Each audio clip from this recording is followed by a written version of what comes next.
और इसी बीच बड़ी जानकारी बांग्लादेश से पूर्व पीएम शेख हसीना को लेकर ये बड़ी खबर, जहां बांग्लादेश हिंसा मामले में शेख हसीना को दोषी करार माना गया है। आईसीटी ने पूर्व पीएम शेख हसीना को फांसी की सजा सुनाई है। सजाए मौत का ऐलान वहां पर किया गया है।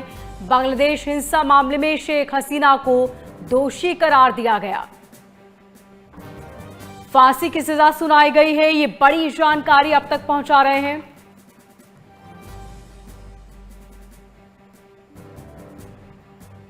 आईसीटी ने पूर्व पीएम शेख हसीना को फांसी की सजा सुनाई है। पूर्व पीएम शेख हसीना को लेकर ये बड़ी खबर सामने आ रही है, बांग्लादेश हिंसा से जुड़ी हुई। कोर्ट ने कहा कि कई मामलों में वो दोषी हैं। उन्होंने निहत्थे मासूम लोगों पर बम बरसाए और साथ ही कई आरोप कोर्ट के द्वारा लगाए गए। अब कोर्ट ने उन्हें दोषी करार देने के साथ ही फांसी की सजा सुनाई है।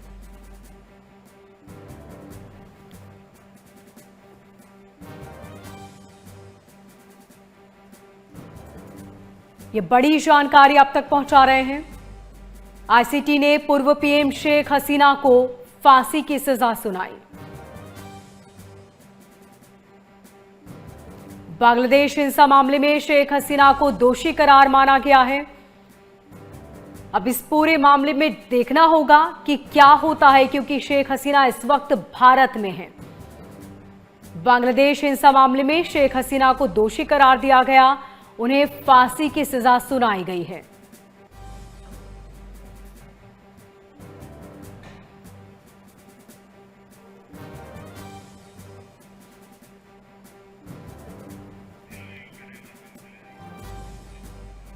यूके देवनाथ जी विशेषज्ञ हमारे साथ जुड़े हुए हैं विदेशी मामलों के। देवनाथ जी, सबसे पहले तो आपसे यही जानना चाहेंगे कि अब अगला विकल्प शेख हसीना के पास क्या है, क्योंकि इस वक्त वो भारत में है और आदेश बांग्लादेश ने दिया। क्या बांग्लादेश का आदेश भारत पर लागू होगा? ये समझना पड़ेगा कि बांग्लादेश का जो ये आदेश है आईसीटी का, ये भारत पर लागू नहीं होगा। भारत सरकार की क्योंकि हम आईसीटी के क्या मेंबर हैं? नहीं हैं।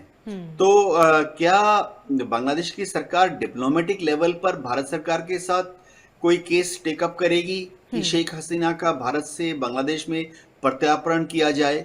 वो इम्पोर्टेंट क्वेश्चन है। लेकिन अभी तक जितने इंडिकेशन हैं, भारत सरकार अगर बांग्लादेश से अगर कोई रिक्वेस्ट आएगी भी डिप्लोमेटिक चैनल पर कि शेख हसीना को बांग्लादेश वापस भेजा जाए, बांग्लादेश की सरकार की इस रिक्वेस्ट को भारत सरकार फिलहाल मानेगी नहीं, क्योंकि हमें मालूम है कि जैसे ही उनको बांग्लादेश भेजा गया, अगर भेजा गया तो ढाका एयरपोर्ट पे ही उनको अरेस्ट कर लिया जाएगा और अगले 2 दिन में फांसी में लटका दिया जाएगा। तो भारत सरकार शेख हसीना को फिलहाल भारत में ही रखेगी अंडर प्रोटेक्शन। एक और चीज जो है समझनी पड़ेगी कि देखिए, बांग्लादेश ऐसी जगह है जहां ये अंतरिम सरकार है।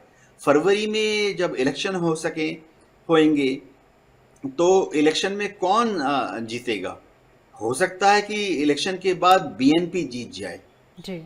ये समझना पड़ेगा कि बांग्लादेश नेशनलिस्ट पार्टी बीएनपी जो है, खालिदा जिया की जो पार्टी है, वो थोड़ा और ज्यादा मॉडरेट है, नरम है, चरमपंथी नहीं है। जी। तो अगर बीएनपी पावर में आती है तो डेफिनेट बात है कि वो शेख हसीना के खिलाफ जो सजाए मौत का प्रावधान है उसको निरस्त कर देगी।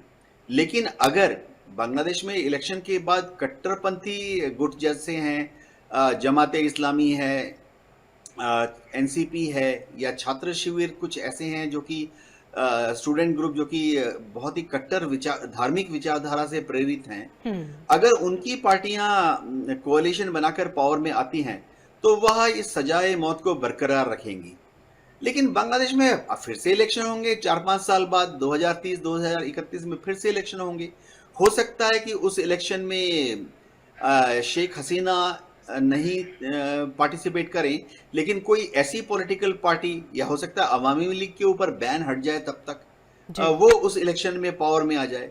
तो अगर 2030-2031 के इलेक्शन में अवामी लीग को इलेक्शन लड़ने का मौका दिया जाता है और वो जीत जाती है इलेक्शन, तो वो ये बैन और ये सजाए मौत का प्रावधान शेख हसीना से हटा देंगी। ऐसा दुनिया के कई देशों में पहले भी हो चुका है। जी बिल्कुल, और ये समझना होगा। देवनाथ जी आप बने रहिएगा हमारे साथ। यहाँ वक्त एक छोटे से ब्रेक का, जल्द होंगे हाजिर।